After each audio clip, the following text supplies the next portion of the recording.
Hi, and welcome to Module 2 of the Plan Implementation Training. My name is Kathy Humphrey. I'm a Planning NEPA Training Coordinator here at the National Training Center in Phoenix.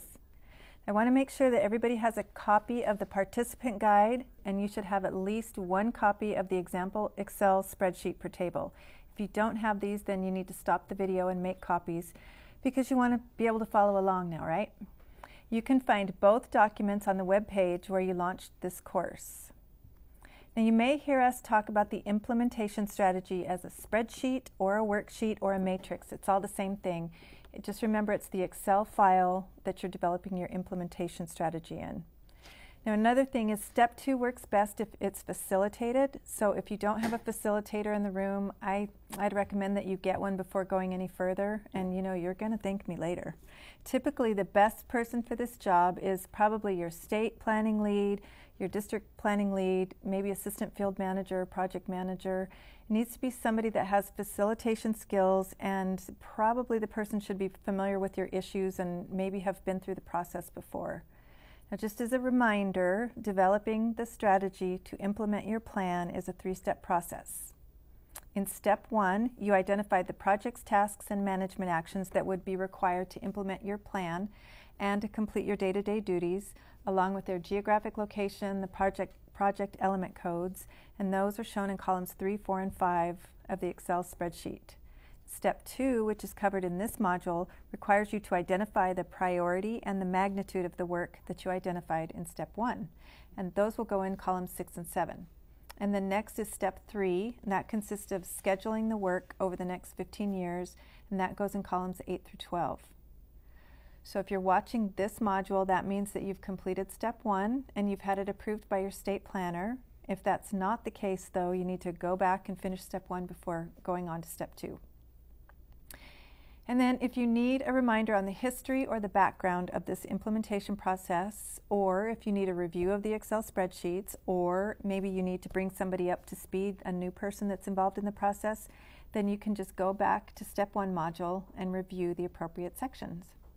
Okay, there are a couple course objectives. The first one is to review the factors to consider in establishing priorities. That's in your participant guide, and then you're going to modify them to fit your planning area. And the second objective is that you'll identify the priority and magnitude for each project, management action, and task that you identified back in step 1.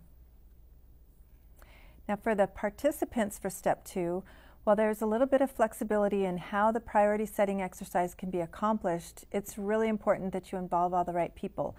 Most importantly, you need a field manager or district manager present and engaged for the process, because he or she will have some key knowledge of the priorities in the office and the larger BLM context. And the priority setting exercise also provides a great opportunity to involve your cooperating agencies and your other partners, because they'll have some insights and input into projects that they feel represent the public interest or that they can assist with. Now, step 1 was more of an internal paperwork exercise, but collaboration with your partners to identify priorities in step 2 would really be useful. And depending on your relationship, you may either decide to initiate step 2 just with your BLM ID team and then discuss and modify it with your partners, or you might want to have your partners be involved at the very beginning of step 2. The perspectives of the BLM manager and the external partners can help your team identify the broader priorities and ensure there's a balance between the internal and the external objectives. Next, I'm going to introduce you to our instructors, who you might remember from Module 1. Megan Stouffer has been with the BLM since 2007 as a Planning and Environmental Coordinator at the Washington office and state office level, and currently she's the Branch Chief for Planning and Assessment at the Colorado State Office. She's taught this implementation strategy training about 15 or 20 times. Hey, Megan. Thanks, Kathy. It's great to be back for step 2. This is the part where you really provide some context and some meaning to the organized tasks and projects you identified in step 1, so it's really important to have all the right people in the room. Brad Higdon has been with the BLM since 1997, and since 2008 he's been the planner in New Mexico's Taos field office. His field office recently went through this new streamlined process, so I'm really interested to hear what you have to say about the process.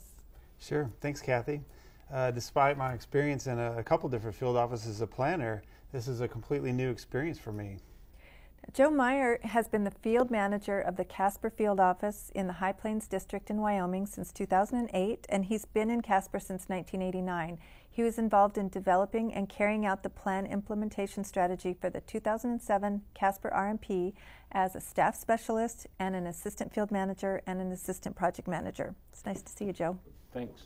We were fortunate in Casper to have cooperators who were actively engaged in developing the 2007 plan revision, and they've remained committed well into the implementation phase of our plan. We continue to meet on an annual basis to evaluate our progress and to develop future priorities. Finally, Rem Haas. He's currently the field manager of the Hassayampa Field Office here in Phoenix District in Arizona. He was the Agua Fria Monument Manager when they developed the plan implementation strategy for that area in 2010. He's been with the BLM since 1992. It's nice to see you. Thanks, Kathy. It's good to be here. Setting priorities was one of the most challenging things that we found when we were doing our RMP implementation, but it's also the one that I think pays off the most. So looking forward to being on the panel with you all. Great. All right, thanks to our panel. Welcome.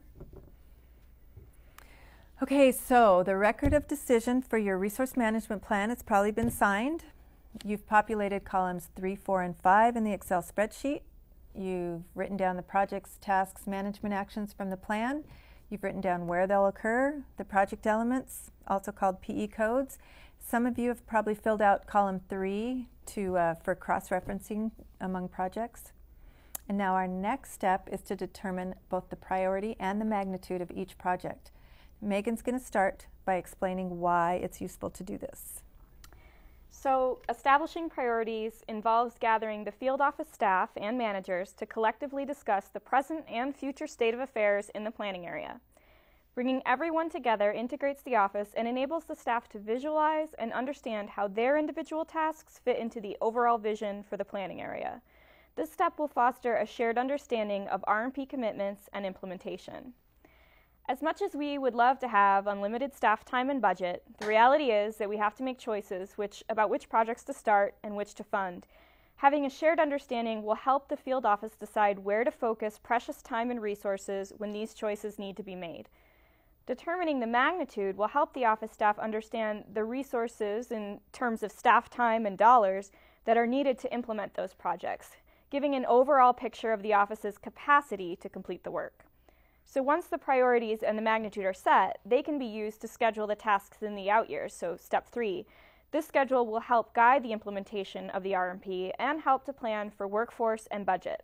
The schedule will also serve as a tool to track and evaluate implementation of the RMP. So developing a shared understanding of the priority work areas and projects will also allow your office to more effectively allocate scarce resources, including time and money. Magnitude will give a clear idea of the resources that will be required. Identifying priorities will also allow BLM offices to think broader than the annual budget process. It will give us an ability to look further into the future than that next fiscal year and create a more comprehensive strategy for setting targets and requesting funding. This process can also be flexible in order to incorporate priorities from outside the RMP process, such as for leadership mandates and budget changes. Priority setting and scheduling tasks in the out years will allow the BLM to identify potential scarce skills early, thus maybe helping the office identify mid to long-term hiring goals. Overall, identifying priorities for these tasks may allow an individual office to be in a better position during budget negotiations and competition for scarce funds. These strategies may allow the office to address more high-magnitude projects. The first thing that you're going to do in step 2 is you're going to talk about what factors you'll consider when setting priorities. And this is going to allow your team to get a shared understanding of the situation in your office, and it should provide a baseline for setting priorities. What we're going to do is give you a short introduction to the factors, and then you're going to stop the video and talk about the specific factors that are relevant to your office. We've compiled a list of factors to get you started, and when you have a list that you're happy with, restart the video and you can hear an overview of the priority setting process. There are lots of ways to determine priorities for the work that you identified in step 1. And by the end of step 2, you will have assigned high, medium, or low priority for all the tasks that are discretionary, and you'll have determined the magnitude of each task as high, medium, or low. Now when that's done, you'll move on to step 3, and then you'll schedule the workload over the next 5 years. And then you'll finally be ready to implement.